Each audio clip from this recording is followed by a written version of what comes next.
Hello and welcome to yet another edition of Time Pass with the New Indian Express. I have with me Monisha Jaising, one of the legendary designers in India. She's been around longer than we've had liberalization. That tells you how long she's been in the industry. She's seen it through, the days that it used to be a garage industry to the industry really that it's become now. But a lot of changes have possibly happened since COVID. Let's ask her about that. With me, there's Edison Thomas. He's the editor in Indulge, and he's going to be my partner in crime today. Hi, Edison. Hi, Monisha. Thank you so much for being with us. And really, let's start off with talking about how the industry has changed or ought to change during this time and post-COVID.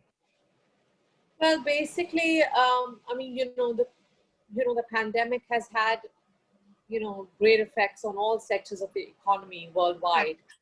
But the sectors that are extremely hard hit are the ones that come in the category of non-essential spending. And fashion, of course, is one of them. And you can see that, everywhere around you. Even you, when was the last time you shopped? Yeah. As compared to when the pandemic was not there. Right. So, that's just the way now, fashion has to cope with this new change. And one thing good about it is that, people have stopped overproduction because, production in the world and the environment because of that was, very abused because, people were like in this huge rat race to, get all the collections on time and to sell a certain amount of turnover every season. And, it was a huge rat race, run by countries all over. Basically all the producing countries and all the trading countries. And this led to overproduction and, of course, the environment being abused as well. Now, you won't see that happen. Now it will be production as per demand, not just overproducing for certain turnovers or, getting certain numbers in. And it's going to be more real, actually. Right. Monisha, in a way, it's taking us back to pre-liberalization, perhaps, and it's also taking us back to a very Indian way of living. This was the way of, frugal living, sustainable clothes, recycling clothes. That's how we grew up in a way, didn't we? Our saris weren't always just saris. They would become, washcloths, then they would become smaller washcloths and even smaller washcloths. So we're used to, or they were just handed down from generation to generation.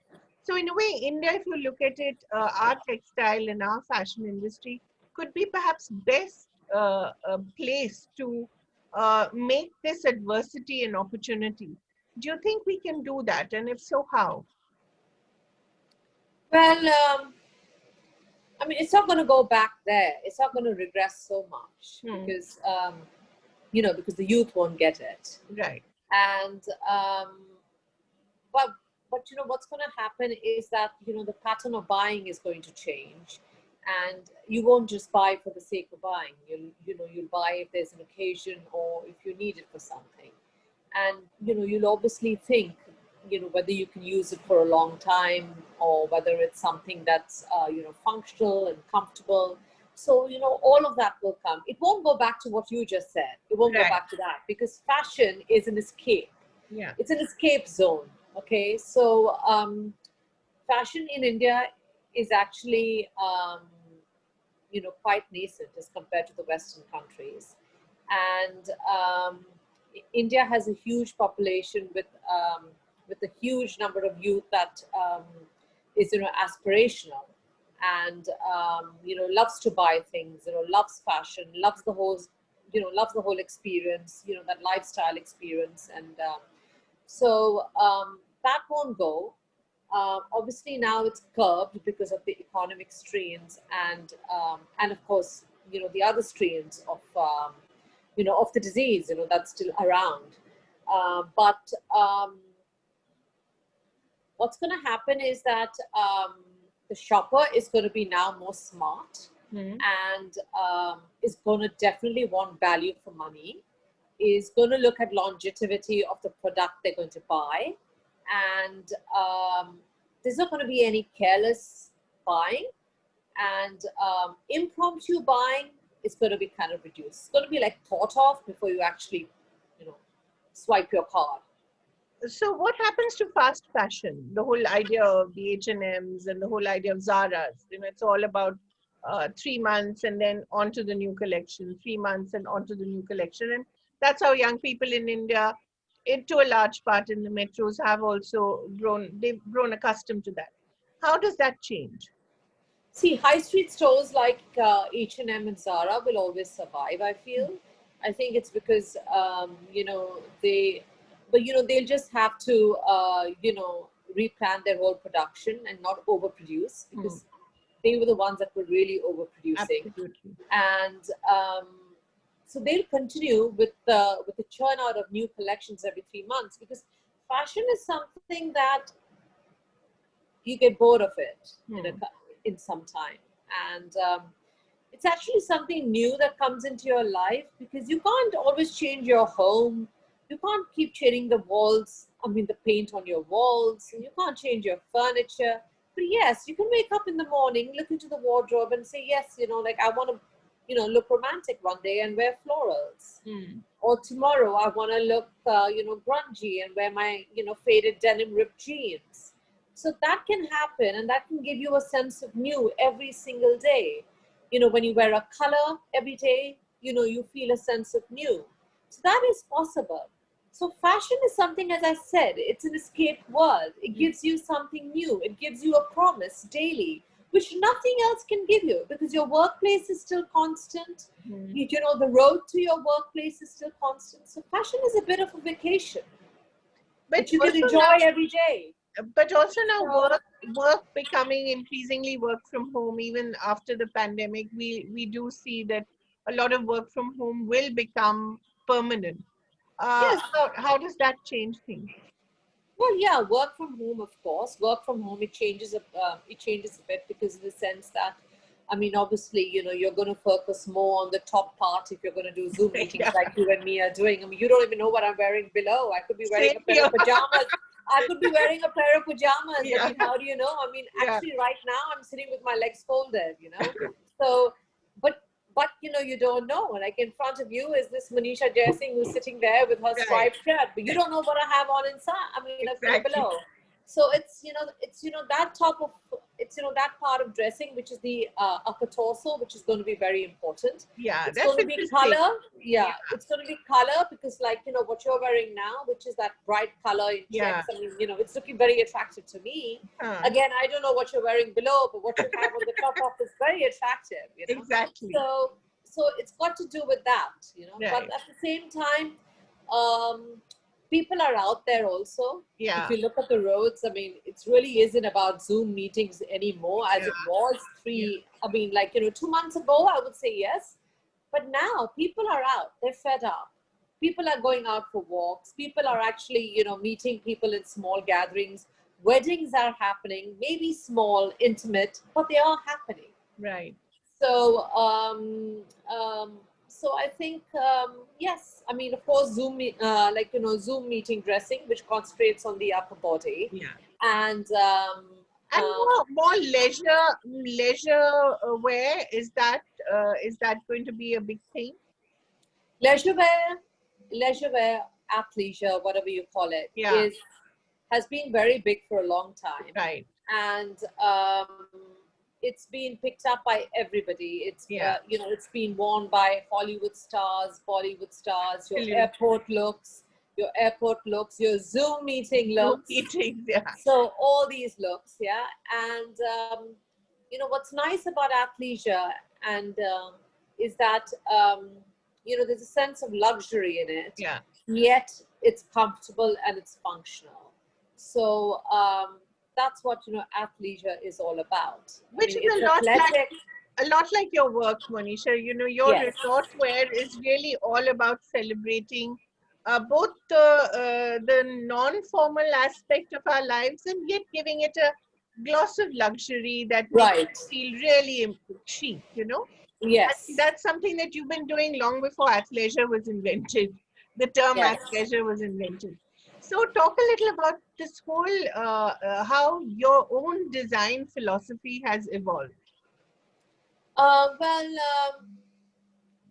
my design philosophy has been pretty much the same for the past 30 years, because we believe in sticking to a certain brand identity. And we've always looked at Western, cuts and Western shapes, but we've given it an Indian twist by, adding, by, making them in Indian fabrics, or using Indian embellishments or motifs, or Indian techniques of printing.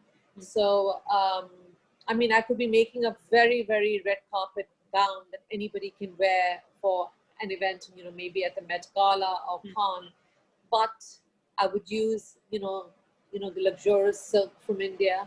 I would use, embroidery from India. Right. And so it's basically global fashion.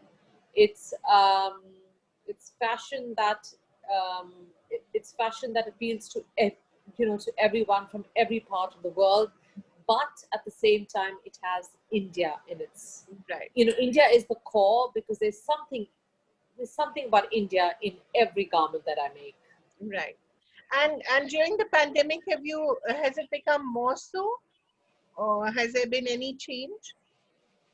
During the pandemic, the only change we've done is that we're trying very hard to make garments that are affordable, Right. because everyone's been hit economically. Right. So we're making garments that are affordable, and we're also looking at safety during this time. So, we're making garments more functional. We're using fabrics that are more breathable, and something that doesn't need to go to the dry cleaner. You can wash at home.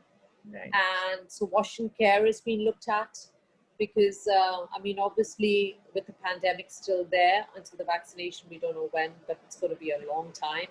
And the first thing you want to do when you get home is to wash what you want. Exactly. And if it's got dry clean only, I don't think you want to buy it now. You'll say, I'll save it for later. Right. You want something, when you check the wash and care instructions, it says tumble dry, 60 degrees, dry. So we're looking at that.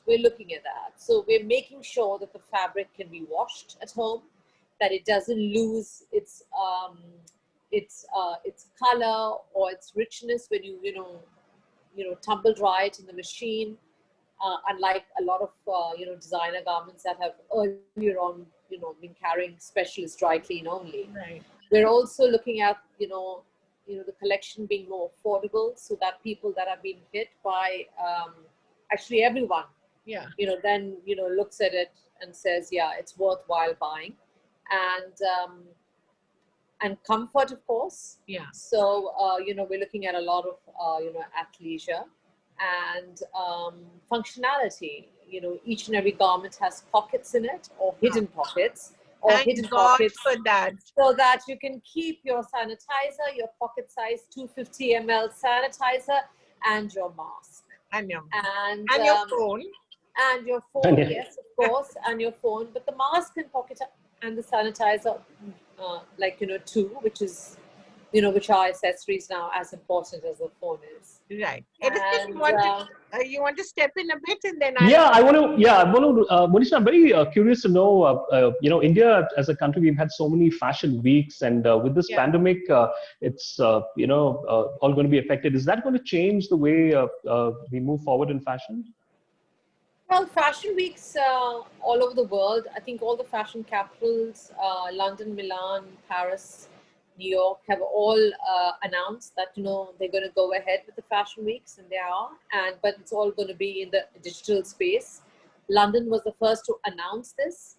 About a month ago, the cases in London were getting better, so then they decided to do a combination between digital and actual shows, physical shows. But then again, I think the cases have risen, so the government has now said that not more than 6 in a gathering. So the fashion shows are now cancelled, and it's all back to 100% virtual digital shows. And in India also, FGCI is planning a similar thing. It was meant to be in August, but I think it's taking them a longer time to plan, so they moved it to November. And so fashion weeks for some time are going to be virtual and digital. But yes, they will happen because it's a very important platform for us designers to show our collections. We can show our collections by doing a virtual show ourselves in our workspaces, like how we do shoots. But it's different when you're a part of a mega trade fashion week. Right. Yeah. Monisha, you worked a lot with the artisanals and going back to the weavers and working very closely with helping them. And do you see the pandemic having affected these efforts of yours and other designers? Yeah, obviously, because what it is that, first of all, a lot of our talented workers, were coming from their hometowns and villages. Most of them have gone back, and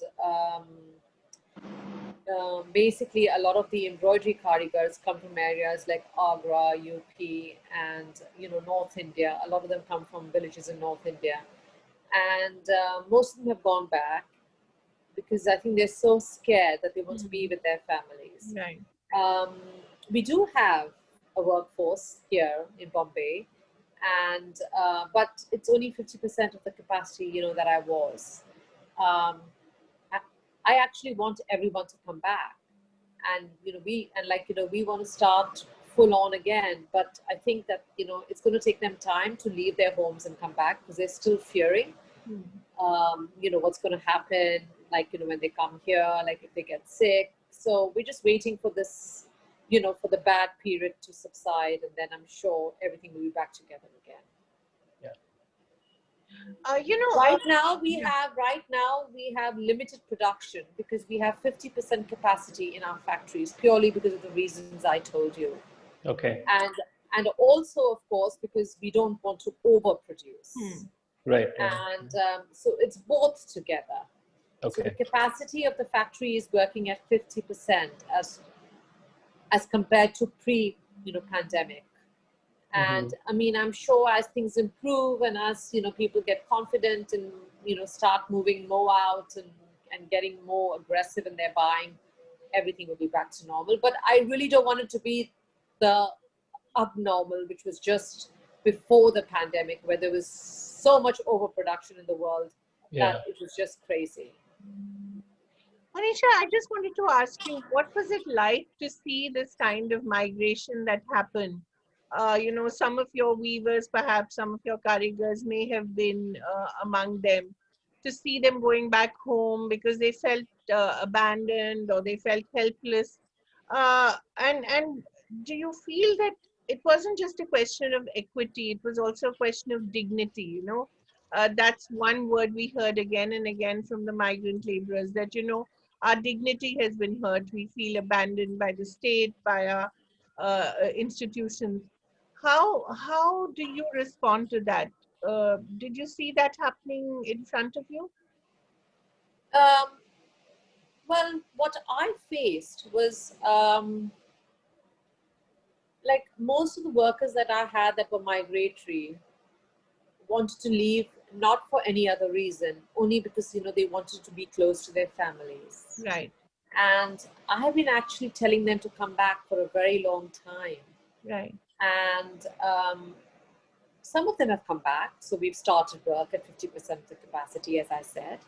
But some of them still fear as to what's going to happen. So, as I said, it will take time. I wonder, a lot of them actually have found employment in their state. That's what they feel that it's better for them to work there because they're close to their families. Right. So I mean, obviously, the salaries are better in a city like Mumbai, but they are weighing their they're weighing what they want in their life, and a lot of them have opted to actually stay there, even though they're getting better wages in Mumbai. Out of choice. So interesting. That's out of choice, they have decided to stay there because they're looking at quality of life. Right. Because this is actually created a huge scare, and they're like, we want to lead our life now the way we want to, and we want to be close to our families. So a lot of them like, I mean, I just spoke to some of them last week and said, please come back. And I'm offering you so much more and this and that. And they were like, no, it's not that, Didi, because they all call me Didi. It's not that, Didi, like, you were great and you were lovely and everything. It's not that. It's just that we want to work here in this city, in our city, so that we're close to our families. Right. So I can't change that, Yeah. And so how does sorry.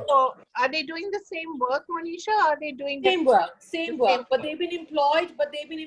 Locally by local traders, right. by local, maybe local designers, local. I mean, in their own state, like where some of them may travel like an hour or so into a city if they're living in the interiors, but they don't want to come here. I'm seeing a lot of that happen.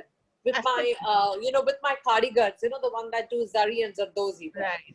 Not so much with the tailoring community that does the stitching, because, stitching is done a lot on machines. Right. And, we have a lot of, labor here in Mumbai, that's skilled enough to use the machine.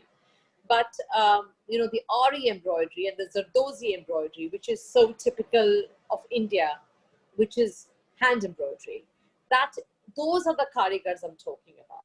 The hand weavers or the hand karigars. They're the ones who prefer being in their own state, because there's enough work everywhere and they're getting work in their own state.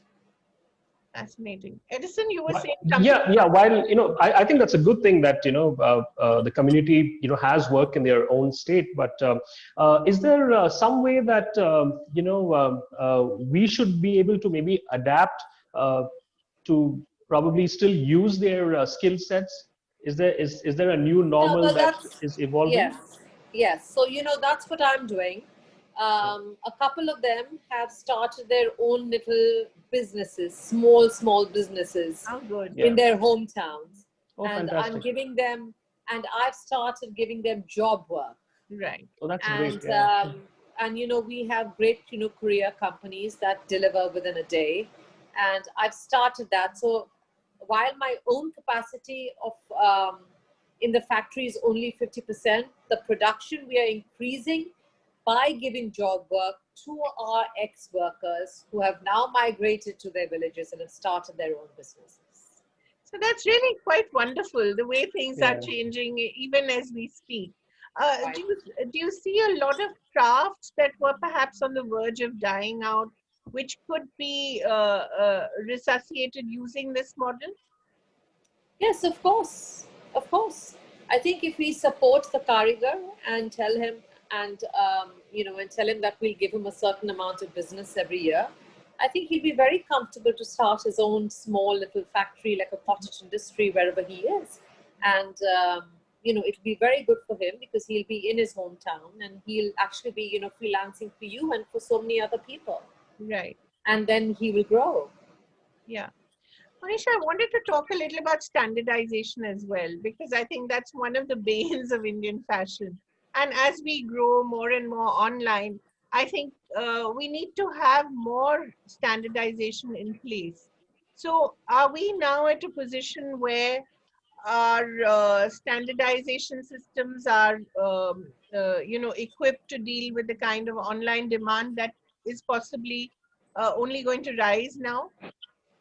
Well, standardization doesn't happen so much in Indian handicrafts because it's handmade. We're not making a McDonald's burger here. Yeah, of course. And so basically, because it's handmade and it's going to be, there's going to be some discrepancy in each and every, in that space. But according to me, that only adds to the beauty of the garment. Right. It makes it more one of a kind. Right. And basically, standardization in an Indian handicraft product is tough. And I don't think we should really pay attention to achieve that, because I think that that little bit of difference only adds to the beauty of the product. Whereas if you're going to make ready-to-wear products that are just going to come out of the machine, yes, India needs to focus on getting the standardization right. But we still don't have that in place, do we? And do you see young people moving more towards buying online rather than actual physical store shopping? I think everyone is buying online. The young, the old, and even the grandmoms are now buying online. Yeah, even because, me. Yeah, but well, you're young, so you come in that. But I see online buying across all generations, and I see this is the way. This is going to be the way ahead. I mean, brands will opt for maybe a couple of flagship stores in some of the big cities, just for the experience of the brand, just so that you can go there, touch, feel, and understand the brand philosophy. But a lot of the buying is going to be happening online. I mean, ever since we've opened our store post the pandemic on July 20th, we've had people walk in, yes, with masks and, with all the safety measures. They've come just to feel and touch and to feel the brand. Right. And then they've told us, listen, we love it. We love the new collection. Can we go home and buy it online? Right. But the brides will still want you around, won't they, Monisha? A lot of the brides and the families would want special attention. Oh, yes. Oh, yes, they would. But, we're doing a lot of video meetings and virtual meetings. So, I mean, the first couple of meetings, the first meeting obviously will be face to face. Yeah. But then on, even the brides and the family are preferring to be home and, and doing Zoom meetings or video meetings and, closing the deal like that. How is bridal fashion going to change? Is it still going to be so ostentatious or less so? Well, a lot of the weddings have been postponed, and but a lot of the weddings are still happening, and small intimate gatherings. So then, obviously, not the big fat Indian wedding, and the bride is again looking at comfort and functional, and she's looking at just that that one garment because it's only that one function. Exactly. So I mean, it's a new kind of wedding happening there. Right.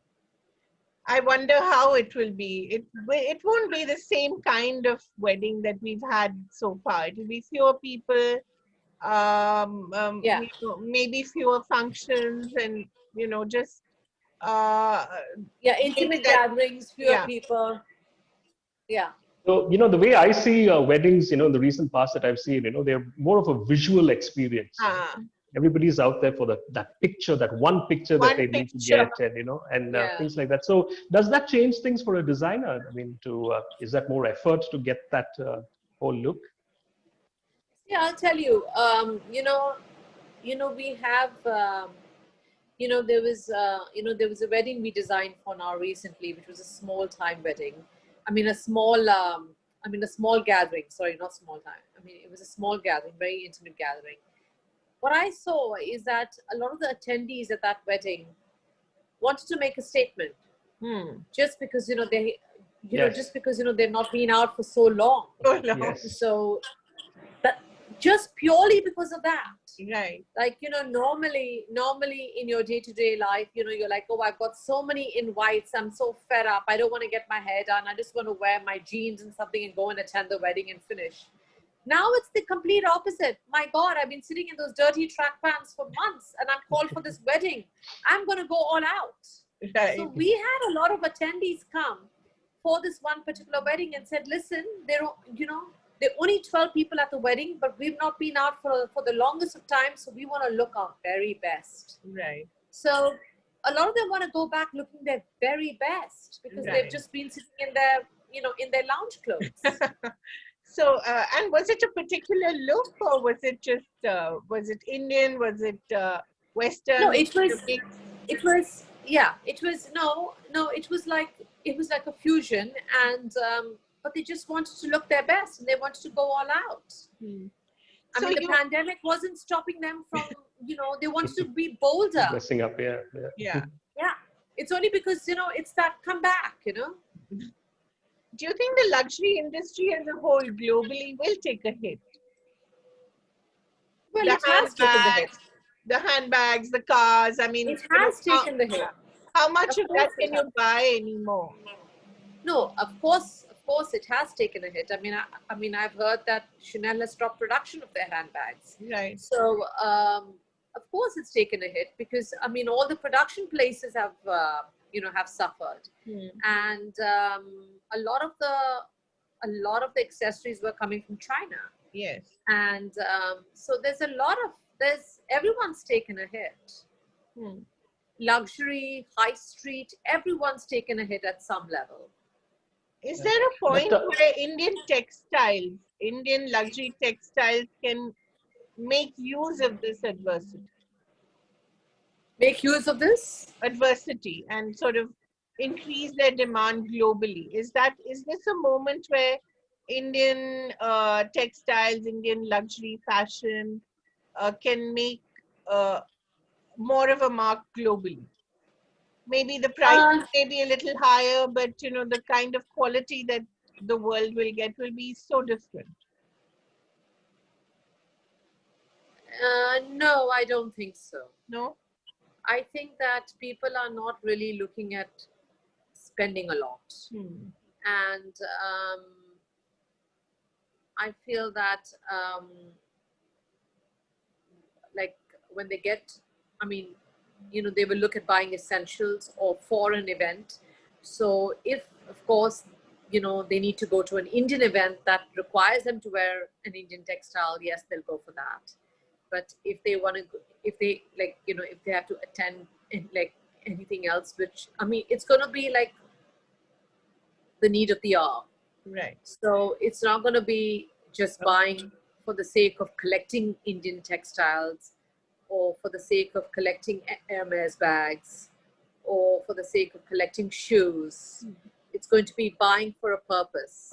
So I don't think any luxury item, whether it's Indian textiles or handbags, are going to go really boom at this time. Let me look at that same question a little differently. Let's say, with all these global brands being hit and being affected with the pandemic, is this the time for the smaller artisan, the local artisan, to kind of step up and maybe with the help of designers, maybe with the help of retailers, can they kind of make inroads into such markets? Yes, of course they can.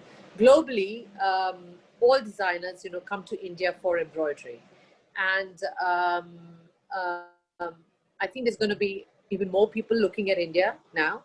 And because I feel that India is going to get a lot of work that, China used to. Because, China, of course, was the biggest production economy in the world. But I feel now India is going to get a lot of that.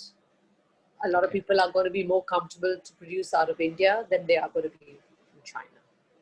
And hand embroidery only happens in our country. So whether it's Gucci, Armani, or anyone, whoever makes their couture garments always comes to India. And this is going to increase even more. And so I think India is going to be the new big production economy where everyone is going to prosper, especially the artisans. Especially the artisans and the skilled people, and especially the people from from all our states, that are so talented in all the skills that they do. Do we need any reforms in that area? Are we equipped? Can people get access to them? Do we need any changes that need to be made? Yeah, they will be. I think small-term loans should be given to them, because if India is going to be looked as the next big production economy, I think we should look at lifting up the Karigar and making him into a small-time entrepreneur. And if he becomes a small-time entrepreneur, I think even we as designers will benefit, because things will be more streamlined, and we'll get deliveries on time, and we'll be able to plan our productions better. So it works. It just works for everybody in the trade. Right. And so I think if small-term loans are actually given to them to set up these small businesses, it would be a huge help. What about the textiles, the weaving of the textiles? Yeah, the same thing. Small time weavers should be also given that support. So that, see, basically, the minute they know it's their own business, then the chalta hai attitude kind of goes off, you know. And maybe then the standardization may also be better, because otherwise what happens, you know, you asked me earlier, why is you know, standardization such a huge problem? Because in India we have a chalta hai attitude. They think that, okay, they have so many hours of work, they have to be on the machine, do the work, and it's chalta hai. But I think once they start having their own businesses, then they'll probably get better the quality. Yeah, once the world starts rejecting one garment because, you know, it doesn't fit the size, then they'll realize what it's like for the designer, actually. It's pretty depressing. How have you seen the Indian woman change, Monisha, in what she chooses to wear, how she chooses to wear it, and the statement that she wants to make with the clothes that she wears? Um, Sorry, how does the Indian woman? How have you seen the Indian woman evolve? You know, over the years, the last 30 years, you've seen her quite closely in the way she's chosen her garments, in the way she's chosen how to dress at home, at work, at leisure. How has it all been put together, and how do you see her change? Well, I see the Indian woman has now become a global woman, and I don't think it's about being from India or being from a particular state in India. You know, if you just walk out there, you know, into your high street or just go anywhere, you'll see the youth walking around. I mean, you know, they're so trendy. You know, they may be shopping on fashion streets on the road, but they're getting it right. Okay, yeah. The reason they're getting it right, even the styling right. Yeah. I mean, you know, just look around. You know, you don't have to be from an affluential family that travels. Yeah. Even a girl who's never been outside the country and you know comes from a humble home, and she's shopping on fashion street, but she just gets it right. You know, she gets the right pair of sunglasses on. They could be for 100 rupees. Who cares? Yeah. You know, if she gets the right pair of jeans on, they could be for 200 rupees. Who cares? But that's what's happening in India. The youth is very aspirational. They are very aware of what's happening globally. Thanks to the internet, the world has become a small place. And, you know, they're watching everybody, you know, Hollywood stars, Bollywood stars, fashion worldwide. And the youth are getting it. And it really doesn't matter from which part of society you are. Right. What about the boys? Are the sometimes boys? you see people from affluent families, they still haven't got it. But I mean, I go on the road and I see someone shopping on fashion street, and she could be from a very small home, but she's got it. Do you sometimes stop them and ask, hey, how did you put this thing together? Yeah, I do. And she's like, you know what? I mean, I've never ever left the country, whatever, but I just felt this looked good, and I've just been training myself on the internet. That's so you see a lot of that happening in our country with the youth.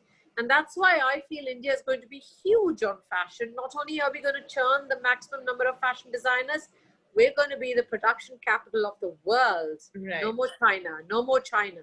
Yeah. What about the boys? Have they been left behind in the fashion race, or are they pretty much on point as well? What, the men in the country? Yeah. Well, the young men in the country have got on the wave. The older ones, I think, are just set where they are, which is fine. We're looking at the youth, actually. Yeah, it goes for both. It goes for both, the boys and the girls. Right. They're both clued on. Yeah. So, so as a designer, where does this inspiration come from? From the street, from the world, from your travel? It comes from everywhere. It comes from you. It comes from me within. It comes from the trees. It comes from the ocean. It comes from world cultures. It comes from pandemics. Oh my God. Whoever thought that a pandemic could be inspirational? But yes, it is. Yeah. It inspires people to think. Right. It inspires people to think towards sustainability. It inspires people to think towards affordability. It inspires people to think towards functionality, comfort. So there you go. The pandemic itself is an inspiration. Right. Right. So everything around you, basically. Right. Is there? I think one of the biggest tragedies of the pandemic,